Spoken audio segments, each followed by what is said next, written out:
اعوذ باللہ من الشیطان الرجیم بسم اللہ الرحمن الرحیم۔ آج میں آپ کو ایک سبق آموز واقعہ سناؤں گا۔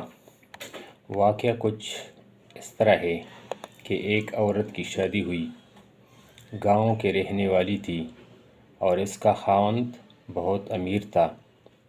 اس نے گاؤں کے کنارے پر ایک گھر بنایا اور اس میں بیوی کو رکھا۔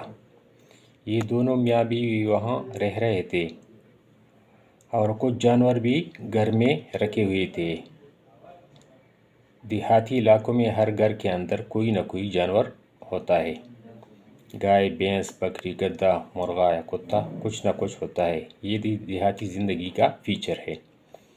دلہن جب اپنے گھر رہنے لگی، کچھ دنوں کے بعد اس کا مرغا مر گیا۔ وہ بڑے غصے ہوئی اور خاوند کو کہنے لگی، دیکھو ہمارا مرغا مر گیا۔ خاوند کی عادت تھی کہ وہ ہر کام میں کہتا تھا کہ اس میں بھی کوئی خیر ہوگی۔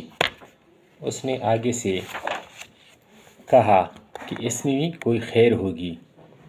اب بیوی بڑی پریشان کہ ہمارا مرغا مر گیا اور یہ کہتا ہے کہ کوئی خیر ہوگی۔ تھوڑے دنوں بعد اللہ کی شان، اس کا جو رکھوالی والا کتا تھا وہ مر گیا۔ تو پھر بیوی نے کہا کہ دیکھو ہمارا کتا بھی مر گیا۔ اس نے کہا کوئی خیر ہوگی۔ وہ بڑی حیران کہ بھئی کتا رات کو پہرا دیتا تھا، اس کے مرنے میں کیا خیر ہو سکتی ہے؟ اللہ کی شان کہ کچھ عرصے کے بعد گدھا مر گیا۔ اب جب اس نے خاوند کو بتایا تو اس نے کہا کہ اس میں بھی کوئی خیر ہوگی۔ تو وہ برس پڑی، کہنے لگی عجیب بات ہے، مرغا مر گیا کوئی خیر ہوگی، کتا مر گیا خیر ہوگی، گدھا مر گیا کوئی خیر ہوگی، یہ مرنے میں ہی خیر سب کی، اور اب پھر آپ کی یا میری باری؟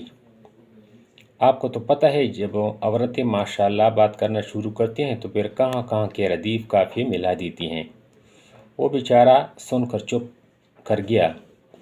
اللہ کی شان دیکھے کہ کچھ عرصے کے بعد ڈاکوؤں کے ایک گروہ نے اس بستی پر ڈاکہ مارنے کا پروگرام بنایا، اور انہوں نے یہ پروگرام بنایا کہ بھائی جہاں سے بھی ہمیں مال سونا چاندی ملے ہم سب نکال لیں گے، اور کچھ بندیتوں نے عورتوں کی عزت کو بھی خراب کرنے کا پروگرام بنایا۔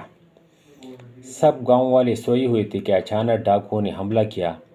اب وہ ہر گھر کے لوگوں کو باہر نکال رہے ہیں اور ان کی تلاشی لے رہے ہیں اور ان کا سونا چاندی لے رہے ہیں۔ وہ تعداد میں کافی تھے۔ پورے گاؤں میں انہوں نے اسی طرح کا معاملہ کیا۔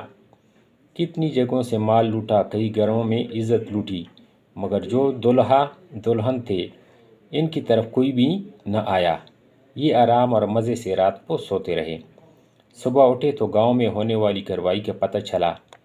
سارے لوگ حیران ہوئے کہ پورے گاؤں کے ہر گھر کا مال لوٹا گیا، ادھر کوئی نہیں آیا۔ وقت کے ساتھ ایک ڈاکو پکڑا گیا۔ اس سے پوچھا، بھائی تم نے سارے گاؤں کو لوٹا، ایک گھر کو کیوں چھوڑ دیا؟ اس نے کہا، اصل مسئلہ یہ ہے کہ ہم نے آپس میں یہ فیصلہ کیا تھا کہ ہر گھر کی تلاشی لیں گے۔ ہم جس گھر کے قریب جاتے کوئی نہ کوئی جانور بولتا تھا، جس سے ہمیں پتہ چل جاتا تھا کہ یہاں کوئی رہتا ہے۔ ہم اس میں جا کر مال بھی لوٹتے اور بدکاری بھی کرتے۔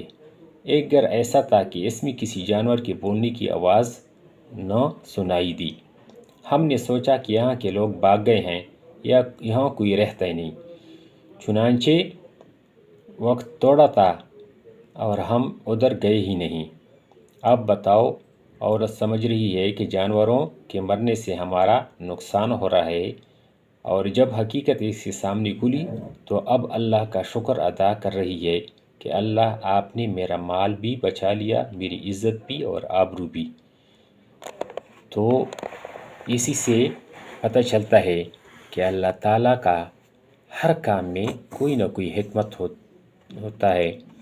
تو اللہ کے کاموں پر صبر کریں اور اس پر کوئی بھی زبان درازی نہ کریں، ایسا نہ ہو کہ آپ اس کے پکڑ میں آ جائیں۔ شکریہ۔ چینل کو لائک کریں اور سبسکرائب کریں۔